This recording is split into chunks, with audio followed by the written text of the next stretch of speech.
Glória a Deus, aleluia. Que a graça e a paz do Senhor Jesus seja sobre a sua vida, amém? Dando continuidade ao estudo que nós iniciamos sobre o pecado, os pecados e os pecadores, né? Para que você possa ter um conhecimento das Santas Escrituras e aprender um pouco mais, né? E poder viver o melhor de Deus para a sua vida, amém? Vamos então fazer uma oração, vamos agradecer a Deus por mais essa rica oportunidade. Pai, no nome de Jesus, eu te louvo e te agradeço. Abençoa seu filho e sua filha que vai estar comigo em mais um período estudando as Santas Escrituras. Guia-nos, Senhor, para que possamos viver o melhor do Senhor. Fala conosco e nos ensina-nos a viver de forma sublime e soberana, Senhor, debaixo da autoridade da sua Santa Escritura, pelo poder do Espírito Santo. Cuida de nós, Pai. Abençoa-nos nesse momento. É o que nós pedimos e te agradecemos. Em nome de Jesus. Amém. Vamos então ouvir um louvor e já estamos de volta em nome de Jesus.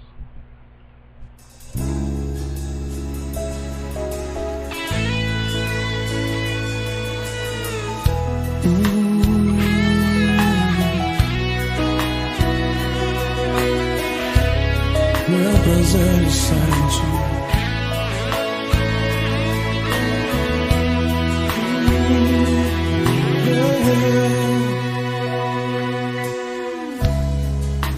Meu maior prazer estar em tua presença e prostrado aos teus pés, te adorar, Jesus, Senhor da minha vida. Eu ouço a tua voz, eu sinto teu mover aqui. Quero mais de ti, Senhor, do teu poder e tua unção. Eu ergo as minhas mãos e clamo, derrama a tua glória,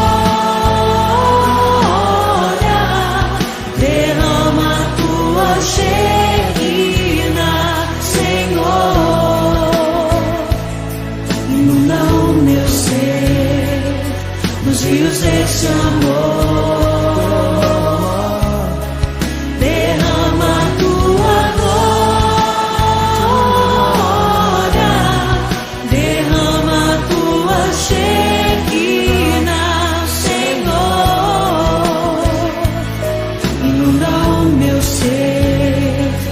Os rios deste amor.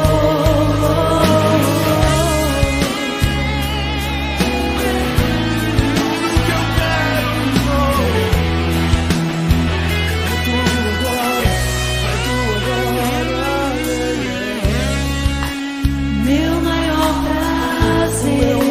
prazer é estar contigo, estar em tua presença, prostrado aos teus pés, prostrado aos teus pés, te adorar, Jesus, Senhor da minha vida. Eu ouço a tua voz, fala comigo, eu sinto teu mover aqui. Quero mais de ti, Senhor, teu poder e tua unção. Eu ergo as minhas mãos e clamo, derrama a tua glória, derrama a tua Shekinah, Senhor. Inunda o meu ser, os rios desse amor. Derrama a tua glória.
vem com a tua glória. Graças a Deus, louvado seja o nome santo do Senhor. Estamos de volta, né, para dar continuidade nesse estudo, né? Fazendo uma pequena recapitulação, nós estamos falando sobre o pecado, né, que é um poder que opera dentro de todas as pessoas que nascem, né, de uma relação entre um homem e uma mulher após o pecado de Adão. O resultado do poder desse pecado, o poder, né, que seria o pecado, são os pecados que cometemos, né? E ao final, por cometermos esses pecados, somos qualificados como pecadores, né? Esse é o nosso, digamos, adjetivo diante do Pai. Então, nós terminamos a aula, né, com o questionamento sobre como fazer para vencer isso, né? E nós terminamos lendo Gálatas 5, onde fala que se nós andarmos no Espírito, não vamos satisfazer a concupiscência da nossa carne, amém? Então nós vamos continuar a partir desse ponto, né? O que nós temos que entender é o seguinte: quando eu pago, se eu tenho uma dívida, né? Eu vou lá e pago, ela está resolvida. O homem tinha uma dívida com Deus, certo? O homem tinha uma dívida com o Pai, e Jesus veio e pagou essa dívida. Então logo está resolvido o problema. Mas uma coisa que eu preciso analisar, e eu vou até, digamos assim, talvez até adiantar um assunto, é que é o seguinte: a salvação do homem, ela é realizada por etapas. Ela não é realizada de uma só vez. Quando você se arrepende da sua vida errada, quando você toma uma decisão de ouvir o que o Espírito Santo está falando e você se inclina a isso, você se converte, você muda o seu caminho, a sua direção e se inclina ao Espírito Santo, onde ele diz para você que Jesus é o caminho, Jesus é a verdade, Jesus é a vida, ninguém vai ao Pai senão por Jesus Cristo. Quando você entende isso, então a Bíblia diz que o Espírito Santo, ele se une com o seu espírito, assim, ó, como se fosse um casamento. Se torna uma só carne. Lembra que Adão, quando ele recebeu a Eva, ele falou assim, ó: essa é osso dos meus ossos e carne da minha carne. Portanto, deixará o varão seu pai e sua mãe, unir-se-á à sua mulher, e tornar-se-ão uma só carne. Então veja. Então quando você crê no Senhor Jesus, você cria esse vínculo com o Espírito Santo, que começa o processo de regeneração na sua vida. Então você se torna um só espírito com ele. Então seu espírito está salvo. A salvação o seu espírito já recebeu a salvação. E agora Deus inicia um processo para atingir a sua alma, para atingir o seu corpo. O resultado final da salvação é você ter um corpo transformado, né? Que a gente deve falar isso no final desse estudo, tá? Então, basicamente, é isso que você tem que saber nesse momento. Então, veja. Esse poder opera em mim. Então, ele faz com que eu tenha uma inclinação. Na aula passada, nós falamos, né? Nós lemos o texto onde Paulo fala assim: o bem que eu quero, eu não faço. O mal que eu não quero, é isso que eu faço. Por quê? Por causa dessa inclinação. Como eu tenho essa inclinação, então o problema vai persistindo, vai persistindo. Então, nós temos um pensamento que o que é a graça de Deus? A graça de Deus, ela vem com um propósito para nós, que é perdoar pecados. Só que a graça é muito mais que isso. A graça, ela excede esse trabalhar do perdoar, né? A graça, ela veio para quê? Para não só fazer com que Deus perdoasse as minhas dívidas, mas arrancar esse poder, essa inclinação minha em pecar. Você sabia disso? Então, assim, nós vamos mostrar todas as passagens que apontam para isso, tá? Então agora eu quero que você abra em Romanos 6, vamos ler um pouquinho do que está em Romanos 6. Abra aí sua Bíblia em Romanos 6 e vamos iniciar, né, essa leitura visando a continuação daquilo que nós falamos na aula passada, né? Vamos ler do 1 ao 4, que diz assim: Que diremos, pois? Permaneceremos no pecado para que a graça abunde? De modo nenhum. Nós que estamos mortos para o pecado, como viveremos ainda nele? Ou não sabeis que todos quantos fomos batizados em Jesus Cristo, fomos batizados na sua morte? De sorte que fomos sepultados com ele pelo batismo na morte, para que, como Cristo foi ressuscitado dentre os mortos pela glória do Pai, assim andemos nós também em novidade de vida. Então veja, como que eu resolvo o problema do pecado, né? Matando a carne. O único caminho, a solução é eu matar a carne dia após dia, né? Nós lemos que, não sei se você lembra da aula passada, a gente falou que o quê? A lei ela tem um propósito: demonstrar que somos pecadores. Enquanto mais conhecimento da lei eu tenho, mais eu sei que eu sou pecador. Então a lei, o propósito dela é só mostrar o quão pecador eu sou. Por isso que Paulo vai dizer que ela potencializa. Ela me faz, porque a lei diz assim: não mate. Então eu fico assim, e agora? Eu fico com vontade de matar. Não roube, eu fico com vontade de roubar. Então eu não obedecer me faz, digamos assim, faz com que seja agradável a Deus, porque a Bíblia diz que obedecer é melhor que sacrificar. Só que ela mostra que eu tenho um problema dentro de mim e eu preciso resolver esse problema. Então, baseado nisso, ele vai dizer o quê? Para que haja mais graça na minha vida, eu tenho que pecar bastante? Ele vai falar de jeito nenhum.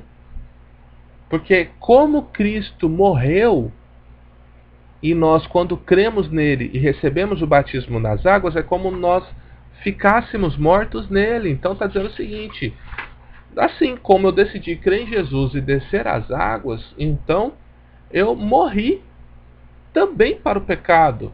Então como eu vou viver pecando? Então, já que eu fui, o 4 diz assim: de sorte que se somos sepultados com ele pelo batismo na morte, para que, como Cristo foi ressuscitado dentre os mortos pela glória do Pai, assim andemos também em novidade de vida. Ou seja, da mesma forma que Jesus morreu, mas ressuscitou, nós também temos essa promessa, né, de ressuscitar com Cristo. E quando ressuscitar, o mesmo corpo glorioso que Jesus recebeu, nós temos a promessa de receber. Então, esse poder, essa inclinação, vai parar. Mas um caminho foi dado para que eu sinta um pouco isso, para que eu viva isso na minha vida diariamente. Romanos 6, 3, 4 a gente já leu, né? A gente precisa crucificar a nossa carne. Nós precisamos diariamente crucificar a nossa carne. Não podemos estar vivos para as nossas vontades, para o nosso querer. Nós temos que depositar toda a nossa vontade, toda a nossa concupiscência, que é o desejo desenfreado. A vontade desenfreada que eu tenho pelas coisas, eu tenho que depositar na presença do Senhor, tá? O 5 e o 6 diz assim, vou colocar para vocês, espera aí. Porque se somos plantados juntamente com ele na semelhança da sua morte, também o seremos na sua ressurreição. Sabendo isso, que o nosso homem velho foi com ele crucificado, para que o corpo do pecado seja desfeito, para que não sirvamos mais ao pecado. Então veja, como nós somos sepultados pelo batismo das águas, nós fomos inseridos no corpo do Senhor Jesus. Então agora nós passamos a comungar de um outro corpo, um corpo que não errou. Ele recebeu o pecado, ele recebeu marcas da minha condenação, mas ele não pecou. O Senhor Jesus, ele não errou. Ele não erra como eu erro. Ele não errou como nós erramos ou erraremos. O Senhor Jesus, ele é Deus, ele é perfeito, ele não erra, ele não falha. Então, ele está dizendo o seguinte: agora que eu recebi, agora que eu fui batizado na morte de Jesus, então isso veio para que veio aniquilar esse poder, veio tirar essa força para operar em mim. Então, o que quer dizer? Significa que se você tem uma tendência a fazer algo, mesmo servindo a Deus, mesmo você crê em Jesus Cristo, você tem experiências com o Espírito Santo, mas existem coisas que você não consegue vencer.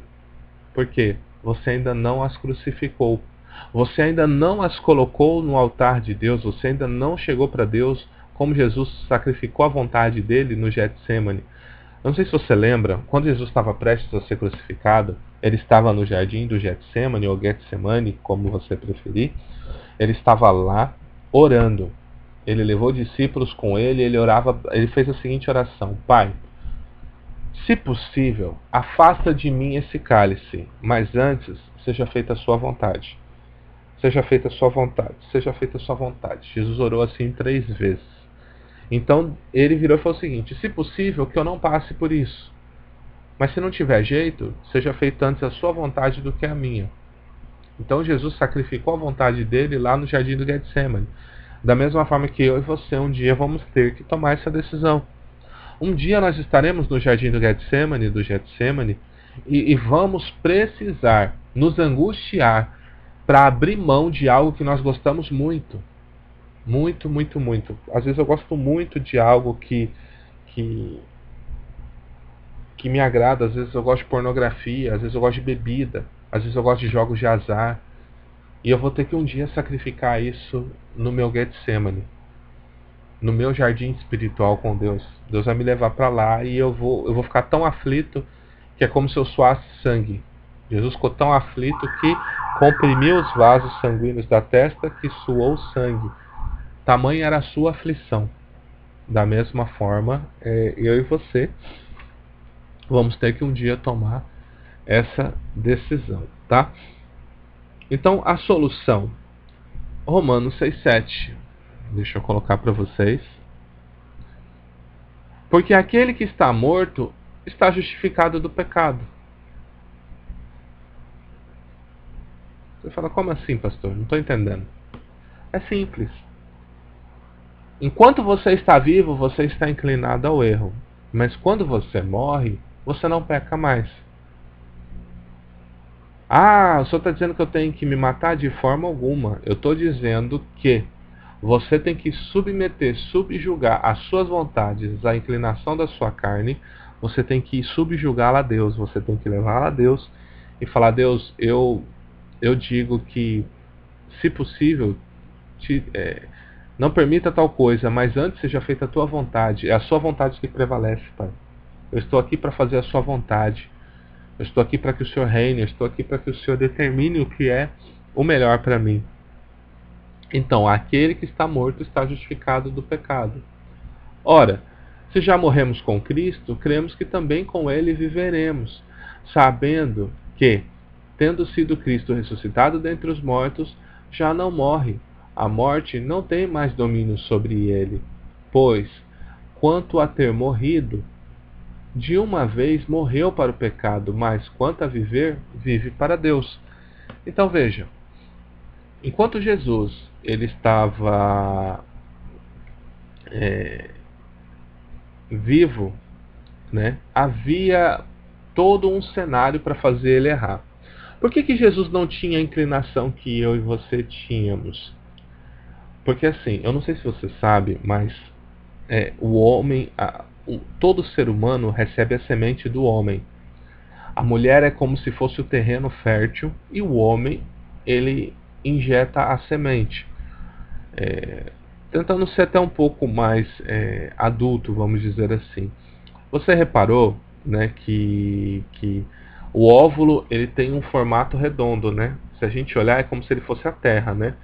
E o espermatozoide ele tem meio que o formato de uma sementinha. Então, são várias sementes tentando fecundar. Uma delas prevalece e gera-se a criança. Então todos nós recebemos a semente de Adão. Jesus recebeu uma semente direto do Espírito Santo, mas ele foi formado no ventre de Maria. Então veja, ele recebeu uma semente espiritual direto do Pai, assim como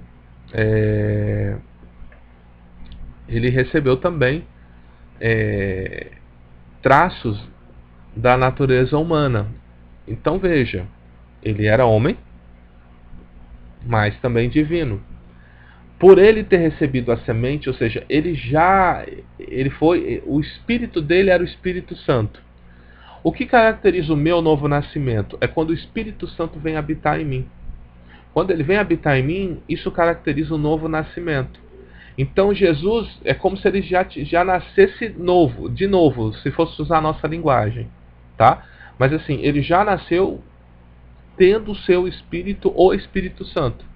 O Espírito de Jesus é o Espírito Santo. Então veja, Jesus ele nasceu sem uma inclinação para o mal.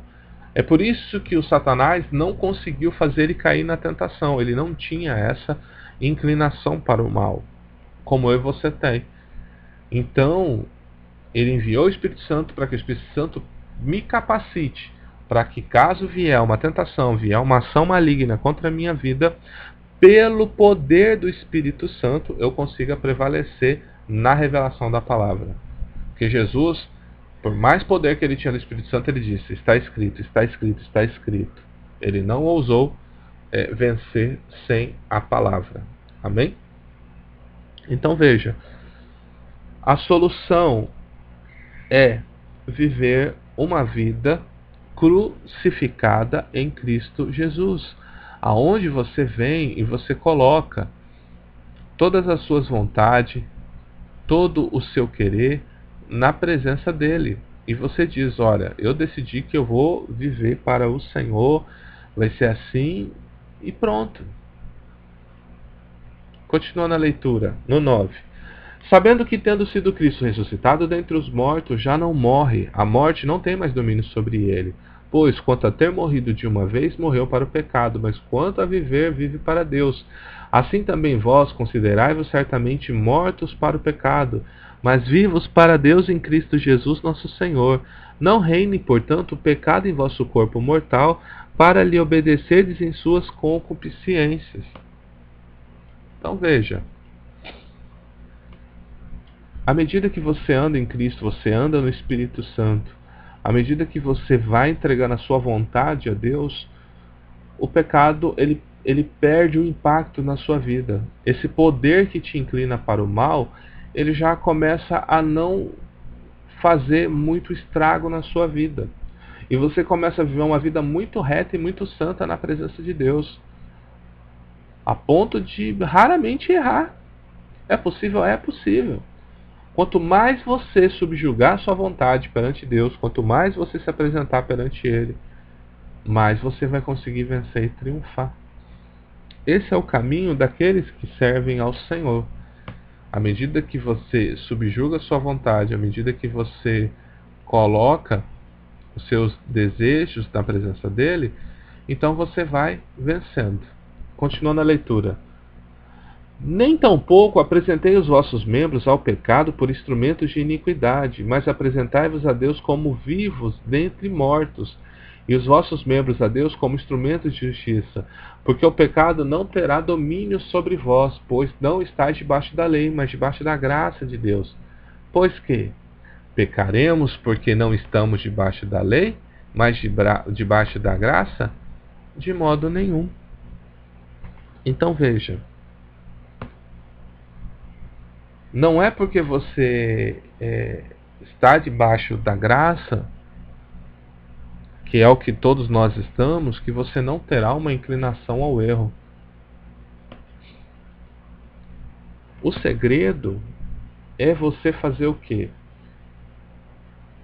É usar os seus membros. Quando fala seus membros, é tudo. É a sua vontade, é a sua mão, é o seu pé, são os seus órgãos, é tudo. Você usá-la para Deus, você voltá-lo para o Senhor, certo?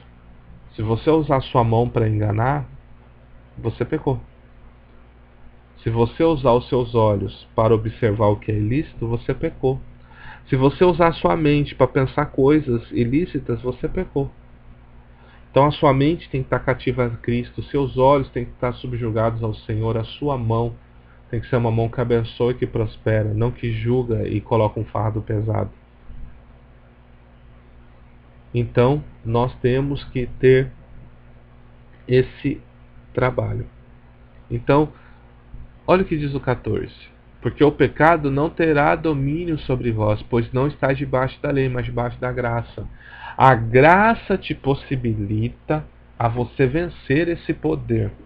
Por você estar debaixo da graça, o pecado, esse poder que te faz pecar e cometer pecados, esse domínio tem que ser quebrado. Então você tem que viver uma novidade de vida em Jesus Cristo.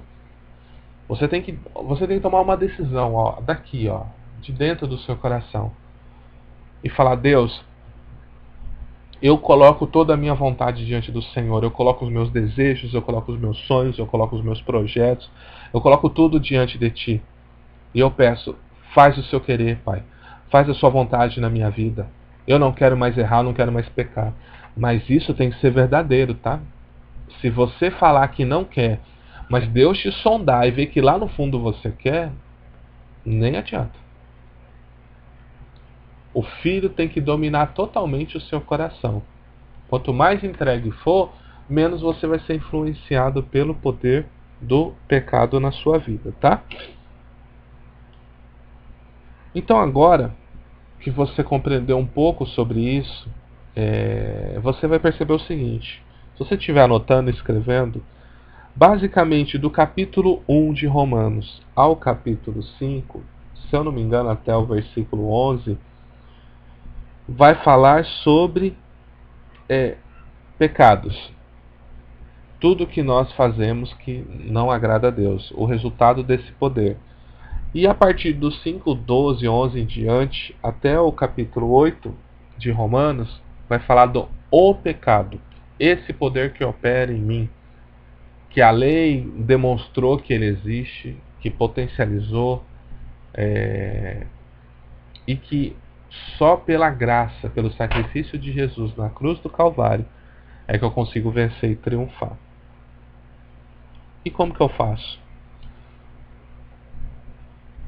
É possível eu viver uma vida sem pecar? Olha, enquanto a gente tiver esse corpo, certamente eu e você devemos errar. Certamente isso vai acontecer. E como que eu faço? Você tem que diariamente crucificar. Olha o que diz Lucas, capítulo 9, versículo 23. E dizia a todos: se alguém quer vir após mim, negue-se a si mesmo, tome a sua cruz e siga-me. Porque qualquer que quiser salvar a sua vida, perdê-la-á. Mas qualquer que por amor de mim perder a sua vida, a salvará. Por que aproveita o homem granjear o mundo todo, perdendo-se ou prejudicando-se a si mesmo? Então veja, se você crucificar a sua vontade diariamente você vence esse poder que opera em você. Até aquele dia que Jesus vai transformar o seu corpo. Vai te dar um corpo incorruptível, glorioso, para que assim você vença o poder do pecado na sua vida. E o que acontece se a velha natureza voltar? Né? Eu sou uma pessoa que sirva a Deus, eu estou na igreja, estou vivendo bem, sinto que eu não estou errando, sinto que eu estou agradando a Deus, mas de alguma forma eu caí. O que eu faço? Ora, você faz o que está em Lucas. Negue-se a si mesmo. Tome a sua cruz. A cruz aponta para um caminho de morte, um caminho sem volta. Então você vai a Deus, pede perdão por você ter errado, e você crucifica a sua vontade na cruz de Cristo, dizendo: Senhor, eu creio no sacrifício da sua cruz. Eu creio que naquela cruz, quando o Senhor se sacrificou por mim, o Senhor verdadeiramente levou sobre si os meus pecados, minhas iniquidades. Esse castigo, ele me traz a paz. Pelas suas pisaduras eu fui sarado, Senhor. Então você crucifica a sua vontade e volte a fazer a vontade de Deus na sua vida. Amém? Continuando a nossa leitura, em Gálatas 5, do 16 ao 21, diz assim: Digo, porém, andai em espírito e não cumprireis a concupiscência da carne. Concupiscência, lembre-se, é o desejo desenfreado. Quando você tem um desejo desenfreado, são 3 coisas que operam na sua vida. Se chama concupiscência da carne, concupiscência dos olhos e soberba da vida. O desejo desenfreado da sua carne, o desejo desenfreado daquilo que você vê, e uma vida, a soberba da vida é você achar que pode viver uma vida sem Deus, sem o favor de Deus, sem a graça de Deus. Isso é a soberba da vida. Porque a carne cobiça contra o espírito contra a carne, e esses opõem-se um ao outro para que não façais o que quereis, mas sois guiados pelo Espírito, não estáis debaixo da lei. Porque as obras da carne são manifestas, quais são: adultério, fornicação, impureza, lascívia, idolatria, feitiçaria, inimizades, porfias, emulações, iras, pelejas, dissensões, heresias, invejas, homicídios, bebedices, glutonarias e coisas semelhantes a essas, acerca das quais vos declaro, como já vos antes disse, que os que cometem tais coisas não herdarão o reino de Deus. Então vejam, quando você anda no Espírito, você não cumpre a concupiscência da sua carne, a vontade, esse desejo desenfreado que a sua carne tem. E aí ele vai manifestar quais são as obras da carne, né? O que a sua carne pode produzir. E aí você vai entender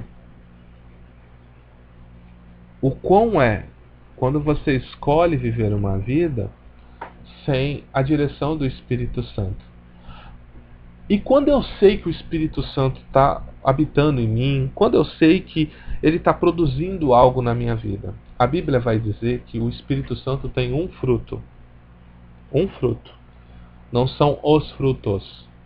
Quem dá frutos é você em Cristo Jesus. Mas o Espírito Santo ele dá um fruto só. Isso está na continuidade. Nós lemos Gálatas 16 ao 21. Agora nós vamos ler do 22 ao 25. Vou colocar na tela para você. Mas o fruto, no singular, o fruto do Espírito é amor, gozo, paz, longanimidade, benignidade, bondade, fé, mansidão, temperança. Contra essas coisas não há lei. Qual lei que ele está falando? A mesma lei que nós lemos lá em Romanos 6. A lei que potencializa o pecado. A lei que aponta para um caminho de obediência, mas o foco dela é mostrar que somos pecadores, que temos uma natureza pecaminosa, e quanto mais conhecer dela, mais pecador eu sei que eu sou. E os que são de Cristo crucificaram a carne com as suas paixões e concupiscências. Viu o que a gente está falando? E se vivemos em espírito, andemos também em espírito. Os que são de Cristo crucificaram a carne com as suas paixões e concupiscências. Então veja, o meu corpo tem paixões, o meu corpo tem concupiscência, tem um desejo desenfreado dentro de mim. Há um desequilíbrio em mim, por causa do pecado que Adão cometeu lá no Éden. Lá no jardim que foi plantado no Éden. Então, quando eu ando no Espírito, eu vou produzir um fruto. E esse fruto é amor, gozo, paz, longanimidade, benignidade, bondade, fé, mansidão e temperança. Contra essas coisas não há lei. Você ama, não tem lei. Você sente uma alegria. Não é uma alegria com a desgraça dos outros. É uma alegria de servir ao Senhor. de saber que Deus é contigo e que Ele está com você. Você sente paz, que é saber que em todas as circunstâncias Deus é na sua vida. Longanimidade, que é o quê? Você ser bondoso, ser uma pessoa inclinada a ser paciente. Benignidade, bondade, são atos de fé, atos de mansidão, temperança, domínio próprio. Isso aqui é um estudo à parte, mas isso aqui é para você entender que é possível você crucificar as suas paixões em Cristo. É possível você colocar em Jesus a sua vontade e pedir para que a dele prevaleça na sua.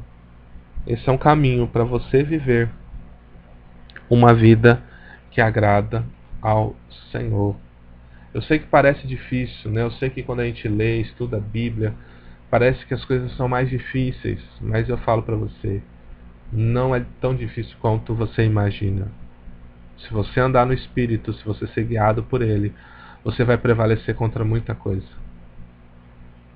Então veja, Jesus, Ele não veio somente com o propósito de perdoar, mas Ele veio o quê? Tirar esse poder, tirar o pecado, tirar essa influência que o pecado exerce sobre a sua vida.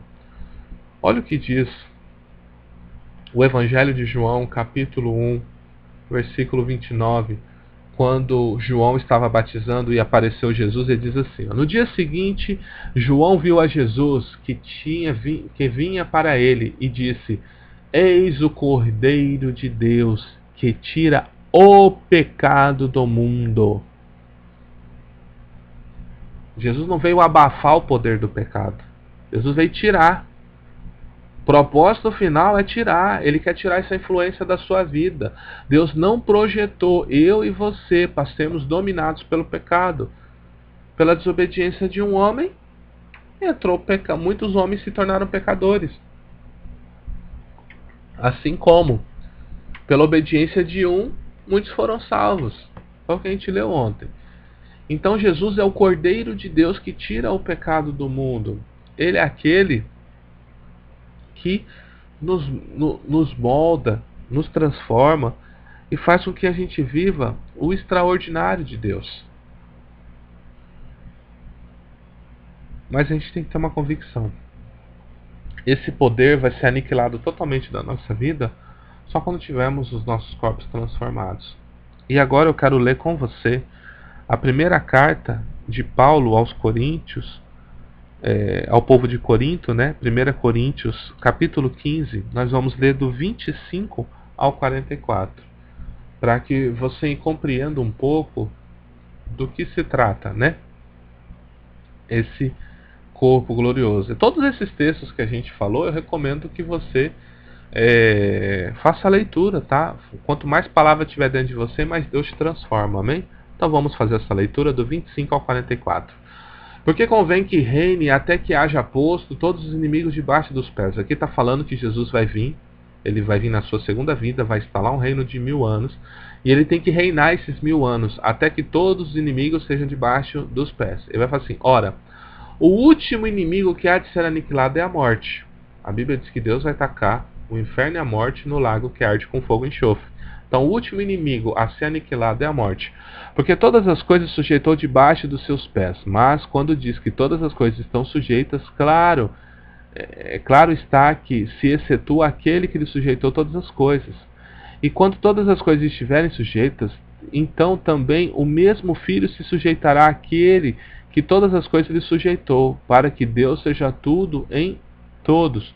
De outra maneira, o que farão os que se batizam pelos mortos, se absolutamente os mortos não ressuscitam? Porque se batizam então eles pelos mortos? Então veja, Jesus ele vai entregar o reino dele ao Pai no final, para que o Pai seja manifesto. Eu protesto que cada dia morro gloriando-me em vós, irmãos, porque Cristo Jesus nosso Senhor. Se, como homem, combati em Éfeso contra as bestas, que me aproveita isso, se os mortos não ressuscitam? Comamos e bebamos, porque amanhã morreremos.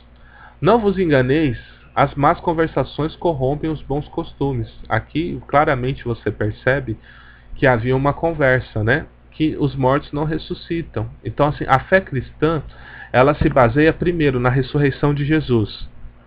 Se eu não crer que Jesus ressuscitou, minha fé é vã. Então ele está dizendo o seguinte: vamos viver a nossa vida de qualquer maneira. Se não há ressurreição, então não tem o que falar. Porque eu quero dizer, se Cristo ressuscitou, significa que eu e você também vamos. Caso estejamos dormindo, né? Que é o termo para a morte, para o santo. Se nós estivermos dormindo, quando o Senhor Jesus voltar, então nós vamos ressuscitar. Essa é a promessa que ele fez. Então ele está dizendo o seguinte: cuidado com essas más conversas, porque ela vai corromper os bons costumes, que é acreditar na ressurreição do Senhor. Vigiai justamente, não pequeis, porque alguns ainda não têm um conhecimento de Deus. Digo para vergonha vossa. Mas alguém dirá: como ressuscitarão os mortos e com que corpo virão? Insensato. O que tu semeias não é vivificado, se primeiro não morrer.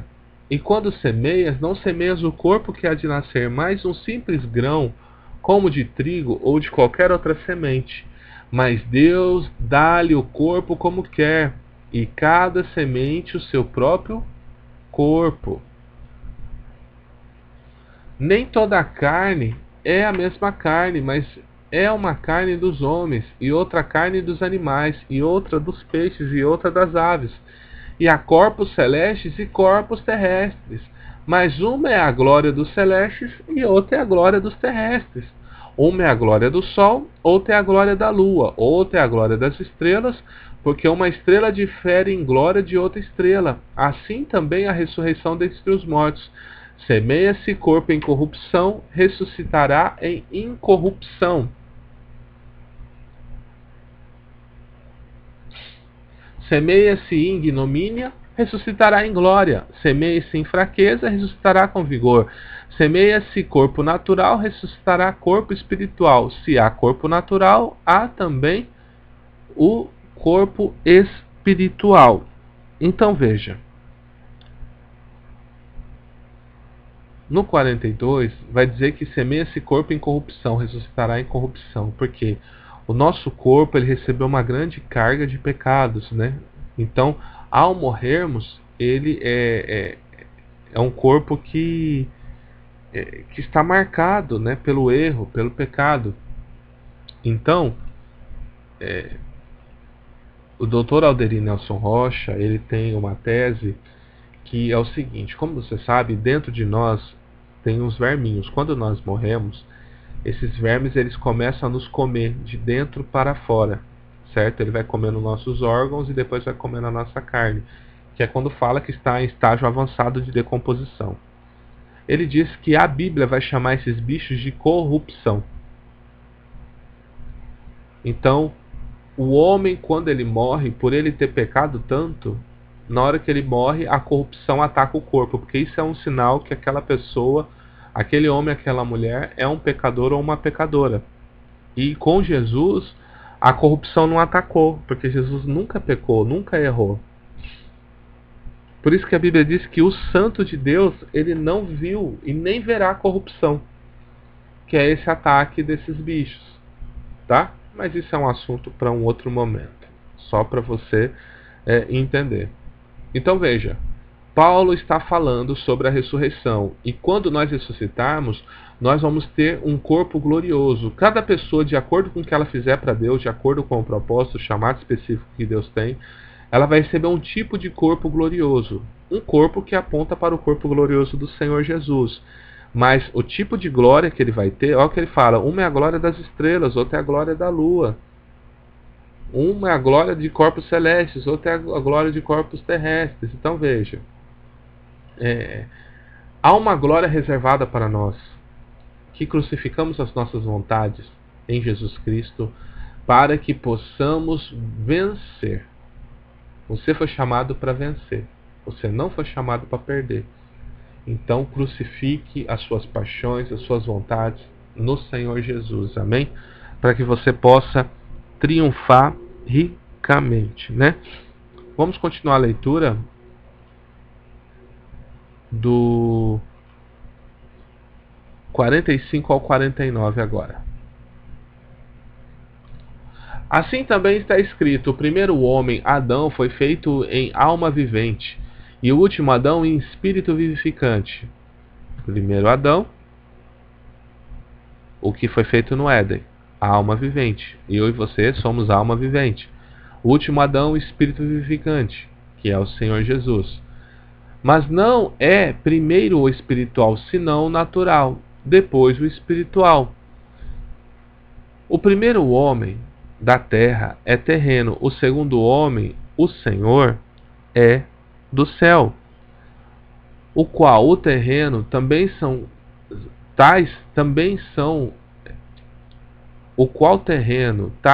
são também os terrestres, e qual o celestial, também os celestiais. E assim como trouxemos a imagem do terreno, assim traremos também a imagem do celestial. Então isso aponta que dia após dia estamos sofrendo uma metamorfose. Estamos sofrendo uma mudança, uma transformação de glória em glória. Todo dia o Senhor nos tem transformado. O Senhor nos tem modificado. Quanto mais eu busco a Deus, mais eu inclino para a vontade do Espírito Santo, mais eu crucifico a minha carne. Então, mais transformado eu sou, mais eu tenho acesso a esse poder, a essa glória, e menos o pecado exerce o poder sobre a minha vida. 1 Coríntios 15, continuando a leitura dos 50 ao 54, diz assim: E agora digo isso, irmãos, que a carne e o sangue não podem herdar o reino, nem a corrupção herdar a incorrupção. Eis aqui vos digo um mistério: na verdade nem todos dormiremos, mas todos seremos transformados. No momento, no abrir e fechar de olhos, ante a última trombeta, porque a trombeta soará e os mortos ressuscitarão incorruptíveis, e nós seremos transformados. Porque convém que isto que é corruptível se revista da incorruptibilidade, que isto que é mortal se revista da imortalidade. E quando isto que é corruptível se revestir da incorruptibilidade, e isto que é mortal se revestir da imortalidade, então cumprir-se-á a palavra que está escrita: tragada foi a morte na vitória. Então, a partir do momento que nós ressuscitarmos, a morte não terá mais qualquer poder sobre nós.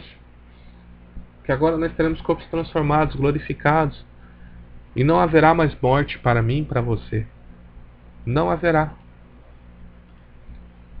Então veja, o que é você sacrificar a sua vontade, você colocar os seus desejos diante do Senhor. O quão isso muda a sua história, o quão isso muda a sua realidade. Então agora você percebe que a salvação de Deus, ela não ocorre de uma forma imediata, mas ela é progressiva. O que acontece de imediato é o selo do Espírito Santo, lembra? O seu espírito, o espírito humano, se une com o Espírito de Deus e se torna um só espírito. O que se ajunta ao Senhor é um só espírito com Ele. Então agora você está unido a Deus, você está ajuntado ao Senhor, né?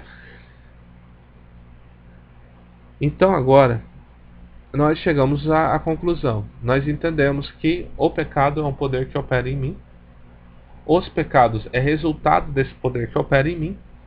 Que Cristo, ao morrer, e eu ao crer nele e crucificar as minhas vontades dele, recebendo o batismo das águas, por exemplo, eu sou batizado no corpo dele, o corpo dele que é incorruptível, então eu recebo capacidade, um poder sobrenatural de vencer esse poder que em mim opera para eu errar contra Deus. Como? Andando no Espírito Santo, sendo guiado por ele, fazendo o que ele quer, o que ele determina. Ele vai dizer assim: não minta, não roube, não mate. Eu te ajudo, eu te sustento, eu te levanto. E eu vou andando nisso e vou vencendo. Então, a partir do momento que eu vou fazendo dessa forma, eu vou triunfando e vou prevalecendo. E os pecadores? E aí? Olha o que diz um texto que está em 1 Timóteo 1,15, né? Paulo fazendo a seguinte declaração: Esta é uma palavra fiel e digna de toda aceitação, que Cristo Jesus veio ao mundo para salvar os pecadores, dos quais eu sou o principal. Então quem são os pecadores? Todas as pessoas que necessitam do Senhor Jesus. Você precisa de Jesus? Eu preciso de Jesus. Nós precisamos de Jesus. E Ele veio para libertar. Ele é o Cordeiro de Deus que tira o pecado do mundo.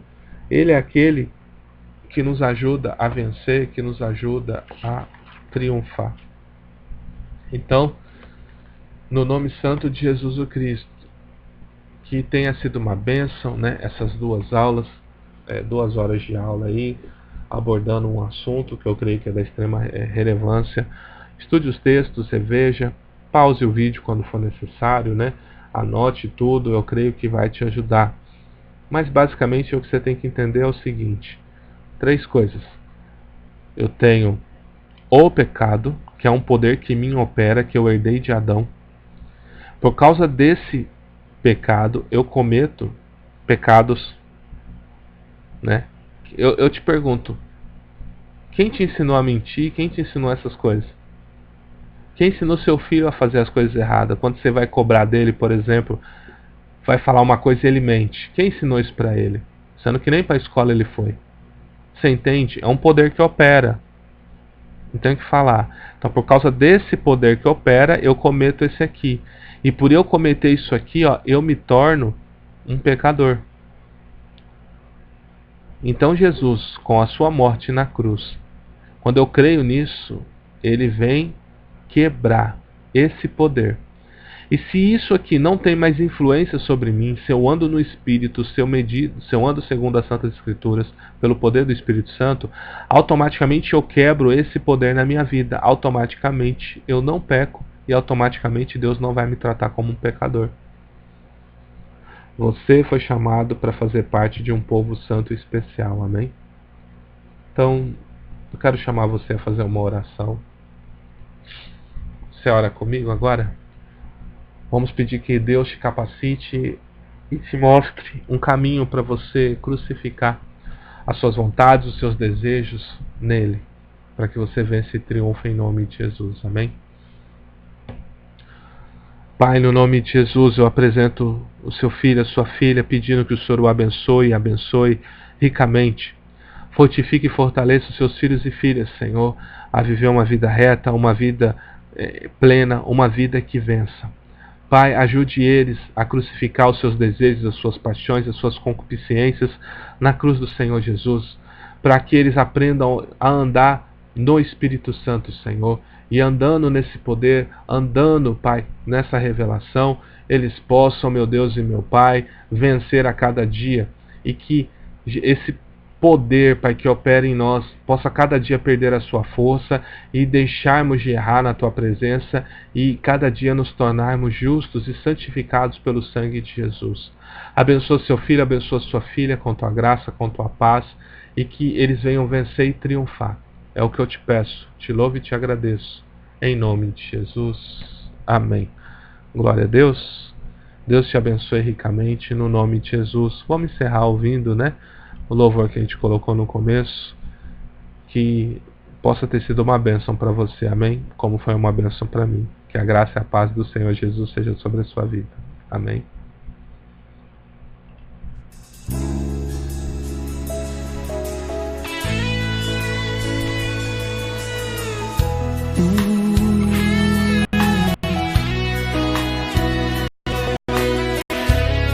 Meu prazer está em ti.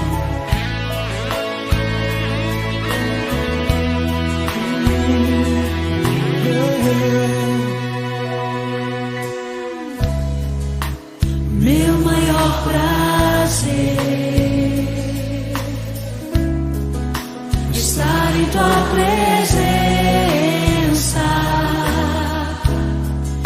prostrado aos teus pés, te adorar, Jesus, Senhor da minha vida.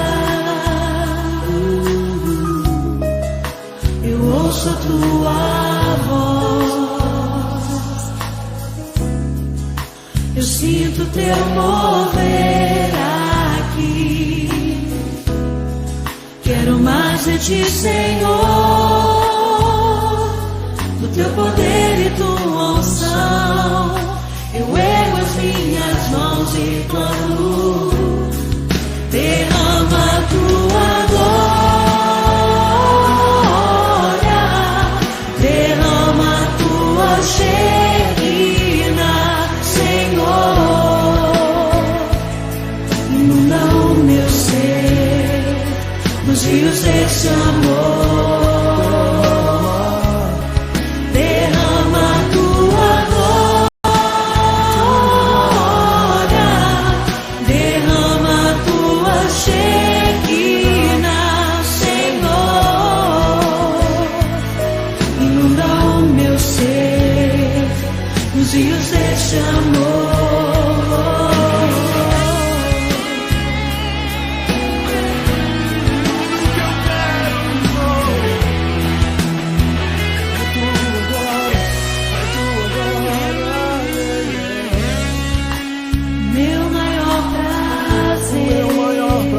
Estar contigo, estar em tua presença, prostrado aos seus pés, emprestado aos teus pés, te adorar, te adorar, te adorar, Jesus, Senhor da minha vida. Eu ouço a tua voz falar comigo, eu sinto teu mover aqui. Quero mais de ti, Senhor, do teu poder e tua unção. Eu ergo as minhas mãos e clamo, derrama a tua glória, derrama a tua Shekinah, Senhor. Inunda o meu ser nos rios desse amor. Derrama a tua glória, derrama a tua Shekinah, Senhor.